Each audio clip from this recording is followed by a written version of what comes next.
Breaking news. Liquor scam కేసులో ముగ్గురికి SIT నుంచి పిలుపు వచ్చింది. ఇవాళ విచారణకు రావాలని ఐఏఎస్ ధనుంజయ రెడ్డి, కృష్ణమోహన్ రెడ్డి, బాలాజీ గోవిందప్పకు నోటీసులు ఇచ్చింది.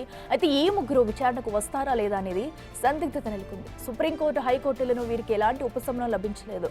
కాకపోవడంతో నేడు విచారణకు హాజరు కావాలని ముగ్గురి నివాసాల్లో నోటీసులు ఇచ్చింది సిట్ అధికారులు.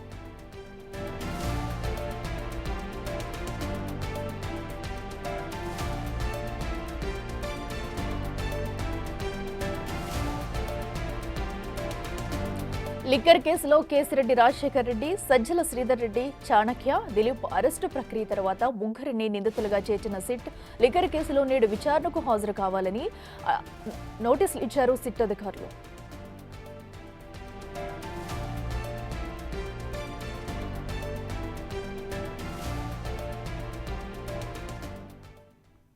రెడ్డికి ఇదే అంశానికి సంబంధించి మరింత సమాచారం మా ప్రతినిధి శివ లైవ్లో అందిస్తారు. శివ, చెప్పండి. అటు ఏపీ లిక్కర్ స్కామ్స్ కేసుకు సంబంధించి కూడా సిట్ అయితే దూకుడు పెంచిందని చెప్పాలి. అయితే ఈ రోజు ముగ్గురిని కూడా విచారణకు రావాలంటూ ఆదేశించిన నేపథ్యంలో మరి ముగ్గురు ఈ రోజు విచారణకు వచ్చే అవకాశం ఉందా? ఏమైనా ఇప్పటి వరకు వారి నుంచి సమాచారం వచ్చిందా? డీటెయిల్స్ ఏంటి? అఖిల, మొత్తం మీద చూసుకుంటే లిక్కర్ స్కామ్లో సిట్ అధికారులు దూకుడు పెంచారు. ఈ నెల 15వ తేదీ కల్లా దాదాపుగా ఈ కేసుని కన్క్లూజన్గా తీసుకొచ్చి నిందితులందరినీ అరెస్ట్ చేసి రిమాండ్కి పంపాలి, కేసు అలాగే కోర్టులో ఛార్జీ షీట్స్ దాఖలు చేయాలని చెప్పి కూడా సిట్ అధికారులు దాదాపుగా నిర్ణయం తీసుకున్నారు.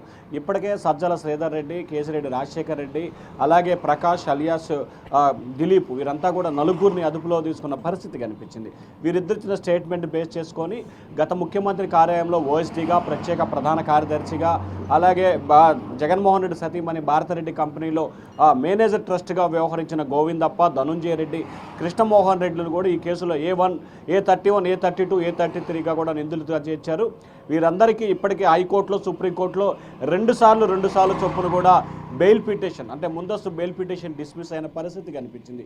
ఈ నేపథ్యంలో 2 రోజుల క్రితం హైదరాబాద్ వారి నివాసాల్లో సోదాలు నిర్వహించి 11వ తేదీన అంటే ఈరోజు విచారణకు రమ్మని నోటీసులో పేర్కొన్నారు. కానీ ముగ్గురు ఈరోజు విచారణకు వస్తారా లేదా అనేది కూడా ఉత్కంఠ కొనసాగుతోంది.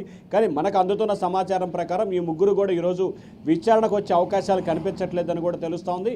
మరొక వైపు ఈ ముగ్గురి ఆచూకీ కోసం కూడా సిట్ పోలీసు బృందాలు 8 బృందాలుగా ఏర్పడి ఇటు తాడేపల్లి, అమరావతి, హైదరాబాదు, బెంగళూరు, చెన్నైలో కూడా ప్రత్యేక గాలింపు చర్యలు చేపడుతున్నారు. వారి సన్నిహితులు, వారి కుటుంబ సభ్యుల టెలిఫోన్ సిగ్నల్స్, కాల్ రికార్డుని బేస్ చేసుకొని కూడా వీరు ఆచూకీ కనుక్కునే ప్రయత్నాలు అయితే కొనసాగుతున్నాయి. ఎందుకంటే తదుపరి విచారణ 13వ తేదీ అంటే ఎల్లుండికి వాయిదా వేసిన సుప్రీంకోర్టు ఈలోపు ఎటువంటి ముందస్తు ఉపశమనం ఇవ్వలేమని చెప్పిన నేపథ్యంలో ఇవాళ రేపట్లో అరెస్ట్ చేయాలని చెప్పి కూడా సిట్ అధికారులు అయితే మాత్రం ముమ్మరంగా గాలింపు చర్యలను కొనసాగిస్తున్నారు. మరి చూడాలి ఈరోజు విచారణకు వస్తారా లేదా అనే ఉత్కంఠ అయితే కొనసాగుతూ ఉంది. Akhila. Right Shiva, thank you.